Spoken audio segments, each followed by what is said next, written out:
Hi, my name is Elsie, and I'm here today with Dr. Genius. And this is Get to Know Your Favorite Producers.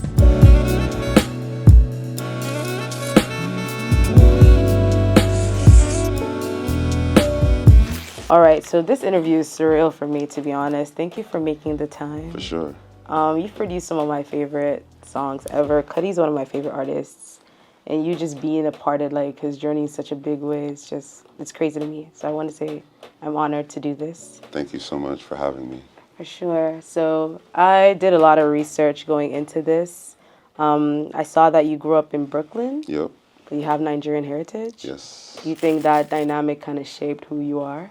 1,000%. I think any Nigerian can't say that they aren't shaped by their upbringing, how your parents raise you, what they have you around, and just being from Brooklyn. The two, like Brooklyn Nigerians are a very specific kind of Nigerians. Oh.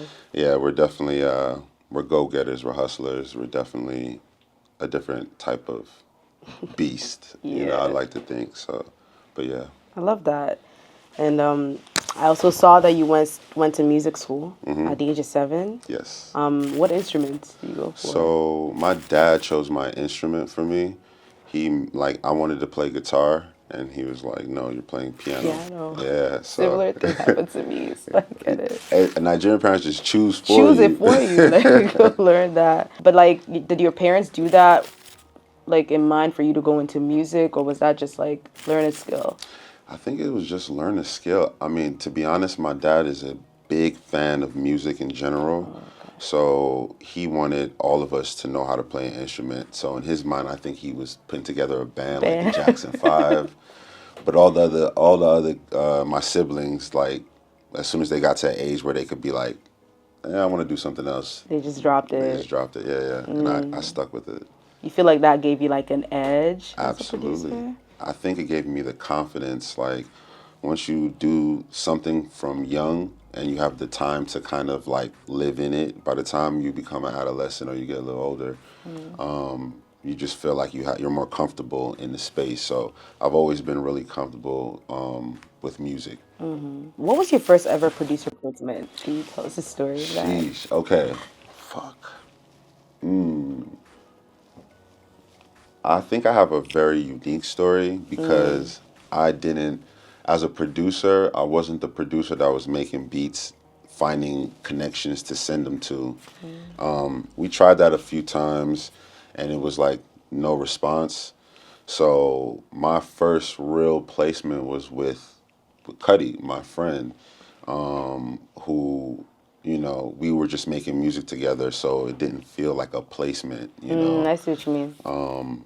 It wasn't until Day and Night took off, that it was like, that's my first record that came out. And that song went diamond. Yes, recently. That's crazy. Yes. Did y'all know that song was going to do what it did while you were making it? So me being from Brooklyn and like idolizing all the music artists from my hometown, I knew that the music that I was making with Cudi was special because it was different. And it sounded like, what I grew up with. So with that thinking, I thought that the world would just ignore it. I thought it was like, because it didn't sound like Jay, it didn't sound like anything. Exactly. So I assumed it would be like flyby, but Cudi was pretty sure that it was going to be a big song. But I feel like most artists the passionate ones feel like every song, the last song they make is the most special one. Yeah. But he knew though. He was really adamant about it doing well. Man, and he was right. He was absolutely right. How do you meet Cudi? So I had a friend that was working with him actually in Abercrombie and Fitch when he first came to New York. Because his story is wild. He came, he got a job, he was couch surfing, and then he ended up at Abercrombie and Fitch, and then the homie introduced me to him. And we just kind of, the very first time we met, we made a song that you guys probably will never hear. And his energy, the way he was sure of his artistic direction, everybody I was working with, we were all just figuring it out. Like I was learning how to make beats. Everyone was perfecting their artistry, but he was just sure of himself. Like I'm that guy. You know what I mean? So, yeah. Once we met, we just connected from the first day. I love that. A lot of people credit Cudi for like a shift in like modern sound of hip hop, being like one of the biggest influences, and you helped craft that. Were you aware that that's what y'all were doing back then? No, I mean, I like the way I like to work. I don't like to think about end results. Like I see. I just kind of do, and just keep my head down and just work. That's kind of how I move. Cudi, again, was one of the first people in music when I first started pursuing it seriously. That was like, I don't know. He just had this.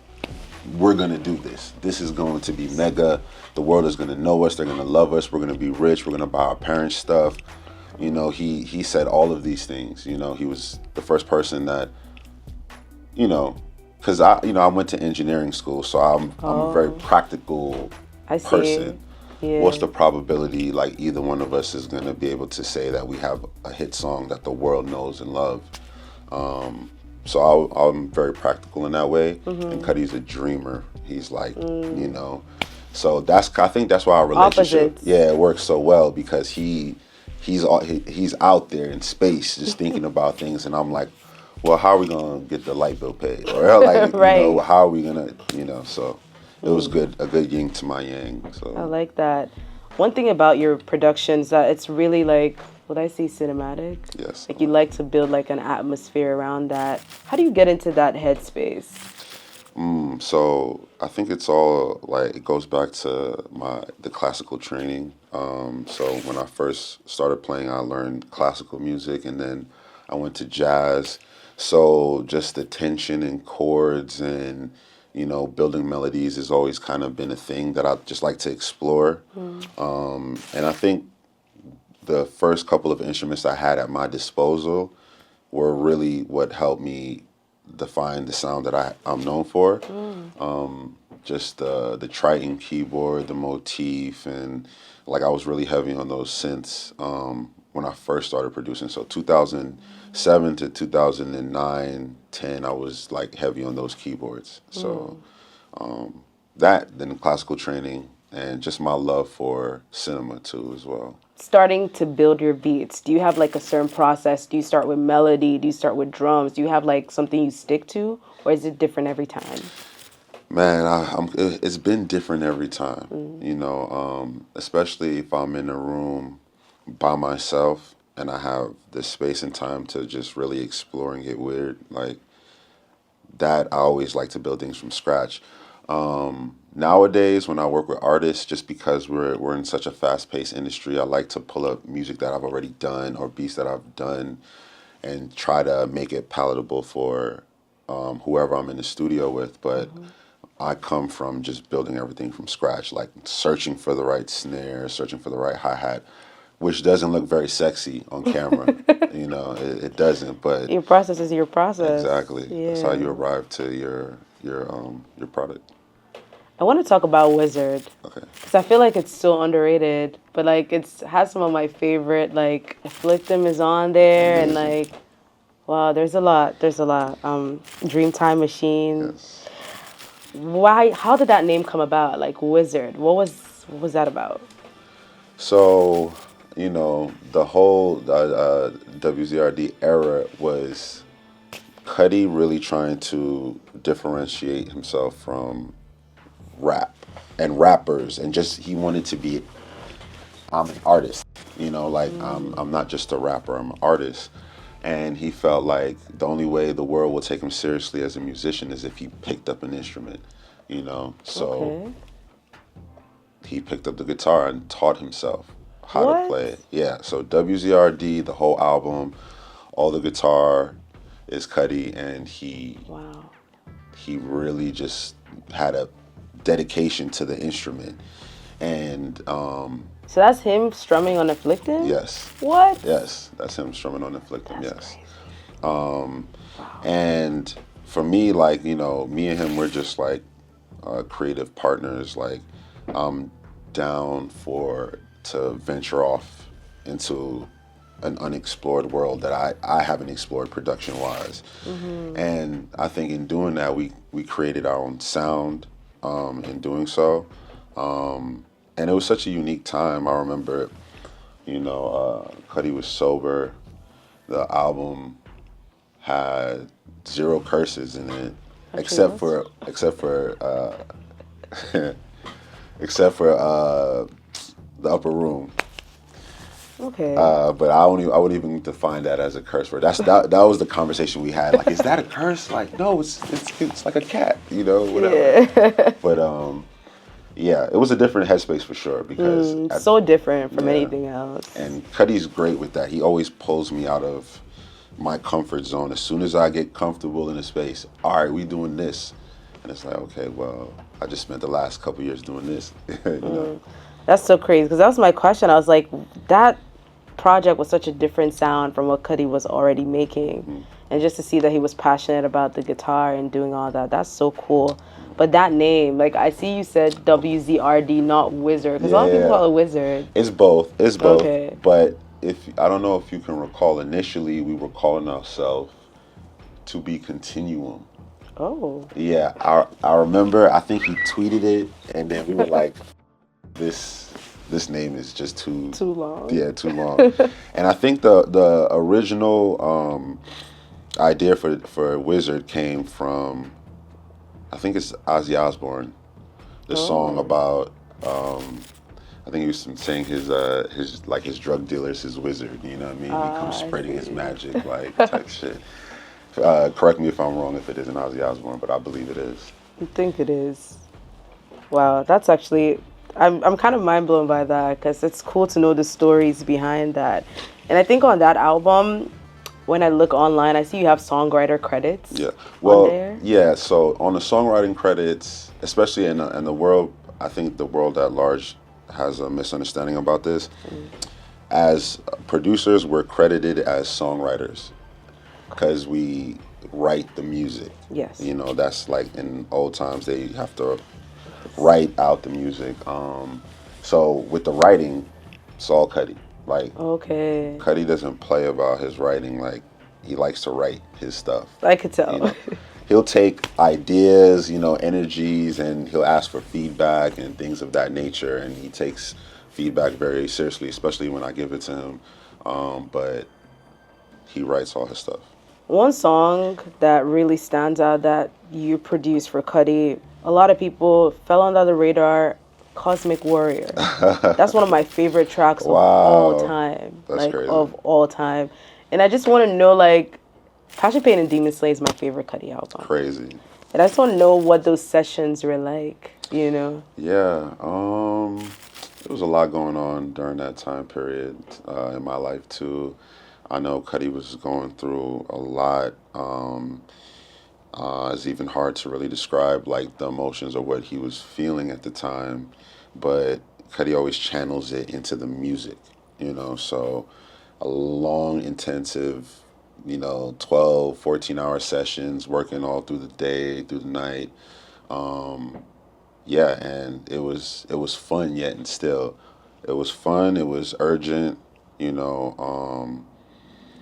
after that, he checked himself into rehab after that. And it was just a stark reminder that, you could be right next to your friend, somebody that and you see every day, and they could be dealing with things. And you could be as close as you want to believe you are to them. Maybe they aren't being fully transparent with how they're feeling. So it was a good time, but it was also a stressful time. Yeah. One thing I always ask all producers, and I want to get your insight on this, is how do you know when a beat is finished? I think that's the age-old question.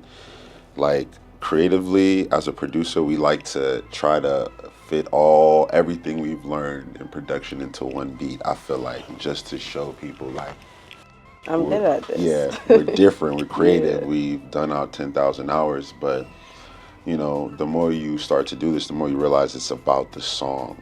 People love, the beat is so important to a song's success, but at the end of the day, people want words that they can sing and they can hold on to and that has meaning to them. So once you understand that, you start to scale back. You start to pull back on all the elements you're adding and make sure you leave room for artists to kind of have space To breathe, Exactly. basically. Yep. I feel like as producers, y'all hear music differently from us. Is there an element in a song that kind of shows you like, okay, this is like well produced? Like, what about a song shows you that, okay, I feel like the producer did good on this? That's a great question. Because I don't know why I like certain beats, you know. I feel like, you know, because music is so mass produced at this point, we've gotten to so many different points in production that we've pretty much heard the majority of the sounds that we're gonna hear. But usually, generally, when I hear a beat and I wish I made the beat, that's how I know. No, it's Like well produced. I like the beat, yeah. And just different pockets, different bounces, different melody choices. Like, you know, I feel like most songs are comprised of the same chords, you know, and or we're trying to bring an old feeling back, you know, Nostalgia. exactly, which always wins. It does. You know, because if it worked in the 1970s, you could make it palatable for 2000. Tweak it a little bit. Exactly. Yeah. You know, now we got AI. Oh. You know, so yeah. How do you feel about that though? AI. Yeah. I mean, so I just recently, like a couple months ago, had a session with Ilangelo, and he was showing me a lot of things, and I did not realize how far we were as it relates to AI.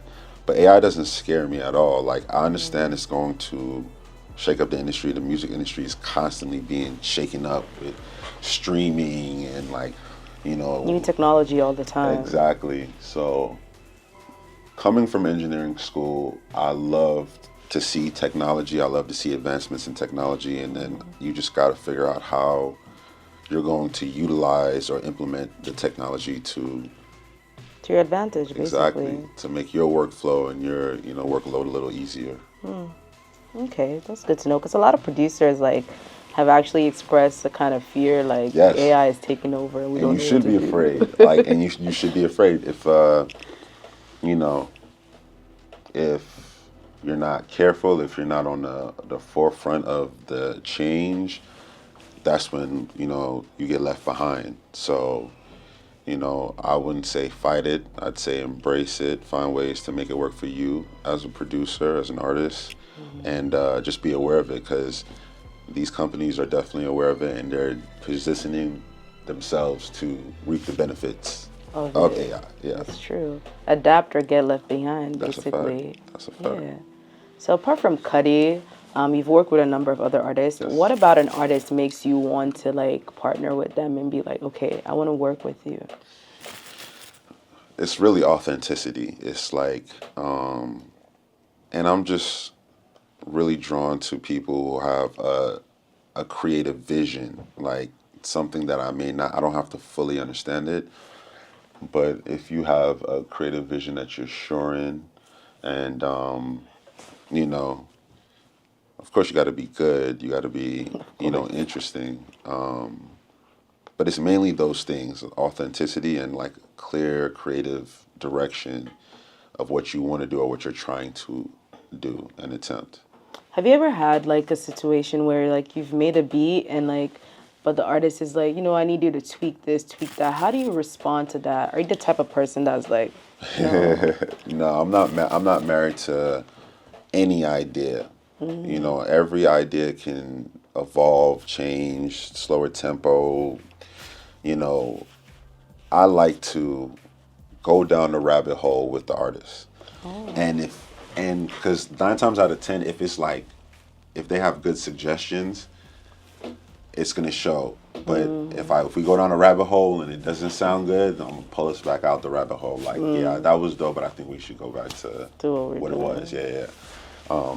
At this point in my career, I would like to think that, you know, because back on, it was early on. Now it's 15, almost 20 years. So like, I have to say what I think, especially if I'm working on it. If something doesn't strike me the right way, I will say something. And you got a lot of experience too. Yep. So I think your insight is valuable I would in that hope so. aspect. I would hope so. Sometimes artists, they get in their Yeah. bag where they feel like this is it for me, and I love that. Like I said, creative certainty, but you always got to keep room for suggestions. You also got to keep yourself open for new ideas, and not be so married to an initial idea unless you are like, 1,000,000% sure. exactly, unless it's in your heart, like, no, I have to have it like this.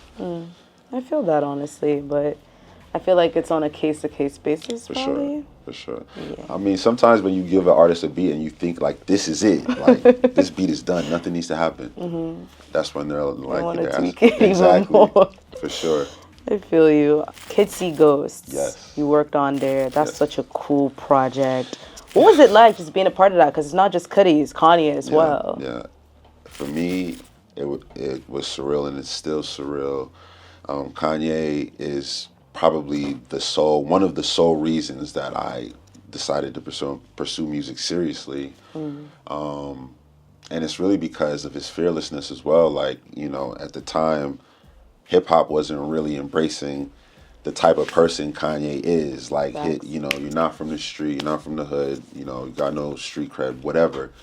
And yet he went into the industry like, nah, I got it. You guys are gonna come around, and he did it. So, College Dropout, I'm in college when College Dropout comes Wow. out. So I'm like, College Dropout, like, should I drop Should I out? drop Like, out? hey, like what? Like, should I chase my dreams? And Nigerian parents not having Nah. not having that. But it gave me the fire to be like, okay, because though I'm from the hood, though I grew up in the hood, I wouldn't classify myself as a street dude at all. I'm from the streets. I know all about it, and I've been exposed to it, but I wouldn't classify myself as that. So to Yeah. see Ye do that, it made me realize, like, okay, I could do it too. absolutely. I don't want to be a rapper. You got that. But as far as producing, that I could do. How were those sessions though? Like, is there anything you learned from Kanye in those Kid Cudi Ghost sessions that you took to yourself? Absolutely. I think I'm sure Kanye in the beginning had to, lock in, and he had to rely on himself to do a lot of things. But at his stage, he sets the scenery and the vibe for great music to be made. And he's very, it's easy working with Kanye in the sense that he expresses exactly what he likes and what he doesn't like. So, if you put drums to something, he'll tell you what he likes about it, what he doesn't like about it, so you know exactly. Specific. Yeah, you have the tools you need to go and make it right. Whereas like other artists, they don't really know what they want, and they don't know how to say Express what they it. want. So super passionate, very akin to how Cudi is in the studio, very focused. Yeah, and a lot was going on during that time. But it was inspiring to say the least. Like, it just kind of showed me how, as a producer, how I need to be thinking if I want my career to be as fruitful as Kanye's. Love that. Do you ever have maybe in the future, do you think you probably make, one of those producer projects where they, like Metro, for example, and sure. then you have people on there? Do you see that in the works for yourself? Absolutely, absolutely. It's, it's difficult when you're dealing with major artists because it's not just them, it's their label, and I've amassed enough for a few albums, so it's really about timing. It's about me, stepping out, talking more, Yeah. and just letting people know what we got coming. So what Metro's doing is, like, he's also taking it there. Like, he's not a rapper, but he's showing producers, like, you don't just You have don't to. have to be that. Yeah, just a producer. You can step out. You can be more forward facing, and yeah, we all got to take a page from that. I love that. Is there a quality that you think, for any maybe aspiring producers, you think someone has to have to be like successful in this? Oh, you gotta be patient. You gotta have thick skin. You know, you gotta do well with pressure. You gotta be personable. You know what I mean? People gotta like you. There's so many different qualities one would have, but the first thing I would say is like patience, because in the beginning, you know, first learning your craft, that requires patience, and then giving yourself time and grace for something to happen for you. That's another type of patience too. People literally will give up right before their blessing, and that's the most unfortunate, stories. Right. Is there a favorite like song you've produced? Something that just is so dear to your heart? Maybe a story behind that? That's so crazy because I look at all my songs like my children, and I know where I was at the time when that helped create those tracks.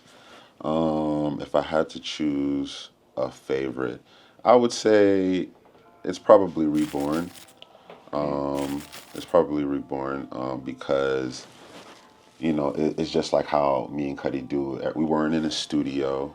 I was at his house, and we were just kicking the shit. We were just talking, and just like like we do, talking, smoking, and then I just pulled my laptop out and started like messing with shit. Wow. And then Cudi, every time with music, he always has melodic ideas, suggestions, and then we just built that song out right there in his living room, and recorded it. And then he was in China with Kanye. I remember I got a call, an international call from him, and he was like, and he called me, he was like, yo, Kanye loves the record. He said our whole album needs to sound just like this. And I was like, what, you serious? He's like, yeah, bro. Like when we come back, we all got to get up. Wow. And yeah, that song is a full circle moment for me, Like Cudi, that's my guy, that's my friend. Like I know him. Kanye, we're acquaintances, we're peers, but he's the person that I looked up to. Exactly. Yeah. When I was like, what do I really want to do? And so to get the final stamp, like of collaborating with him, that was the full circle moment for me. I love that. Intergalactic got nominated for an Emmy. Yeah. That's crazy. It actually won one. Yeah. I love that. Did you ever see yourself, because it's a movie soundtrack basically, yes. Did you ever see yourself making like movie soundtracks? Absolutely. Absolutely. This music industry is a fast-paced industry. They're not joking when they say it's a young man's game, right? These kids, and I used to be that. I used to be in the studio 7 a.m. like all night and not even thinking about what I have to do the next day. Now I have a daughter that's 15. I have multiple businesses and I have things that I'm invested in. I know now life is more about balance, but when you're first starting out, you just gotta go crazy. Yeah. You gotta go crazy. I'm sorry, what was the question? I want to make sure I answered the question. I was talking about Intergalactic. Okay, yeah. And so yeah, I realized that it's a young man's sport. And for me, I'm constantly thinking about 5, 10, 15 years from now. And I always told myself when I'm older and I'm done dealing with knuckleheads, like, whatever the fuck, like, I'm just going to be that dude that wakes up and goes into his home studio, pulls up a cue and catches a vibe, and really tries to tell speak through the music. Wow. Do you see yourself doing more movie soundtracks? Absolutely, yeah, for sure. Any director, any showrunner that's in need of music, hit me up. Man, I feel like that's like right up your alley. Cause like when I listen, for example, go listen to Wizard, Satellite Flight, Fashion Paint Demon Slayin, very cinematic. Yes. So I feel like that's right up your alley. Hell yeah! If I get the right script. And we are working on scores. I'm saying this as if like they're not in the works. I am working on some scores, and but hopefully once that develops more, I could talk about it more. Excited to hear that. Do you have a favorite Cudi project? Ooh. And why? Okay. Again, because I'm so close to the situation, right? Yeah. You know, I can go for the obvious joints, you know, but the album that impressed me the most, I would say, is Speeding Bullet because, you know, that's Cudi. Like, I want to show everybody, you know what I It's mean? just so different from everything else. Completely different. But if you listen to some of those songs, though, it's like he tapped into something. You know, specifically, there's like songs like Embers that I'm like, man, bro, how the How do like, you make that? yeah, like, how'd you get in the bag? I also know you're not like naturally a musician, so to pick up a guitar and play this lick that's unconventional and come up with this top line that works, I'm like, you know, this guy can't be stopped. Like, Wow. you know, he's gonna find his way musically every time. He's always gonna be, you know, it's always gonna be interesting. It's always gonna be different. Man, a lot of people would not see Speeding Bullet. I know. I like that choice. Yeah. A lot of people will go for the Man on the Moon series. Or Right. that. And I played not much of a role in Speeding Bullet, so it really gives me much more of a like an Outside looking in. yeah, like, oh no, you did that. You did that. What's one thing you wish someone had told you when you were starting out as a producer? I just wish somebody would have explained to me how the different revenue streams work in this business. And yeah, I feel like as a kid that came from East New York, and you know, we don't get too much financial literacy where we come from. When you get presented with a big check, you know, it's like, I gotta take it. yeah, of course I gotta take it. Like, you know, I can do so much with this right now. And on top of that, it's like understanding that that big check is not that big check. Like, you still have to pay taxes. You got to pay managers, business managers, lawyers. So the apparatus is it's kind of fuck taxes. Like, don't even get me started. Like, you know, so you just got to look at those checks as if they're not what they are. You kind of got to, Take a second look. yeah, 50% maybe if you're lucky. Oh. Yeah.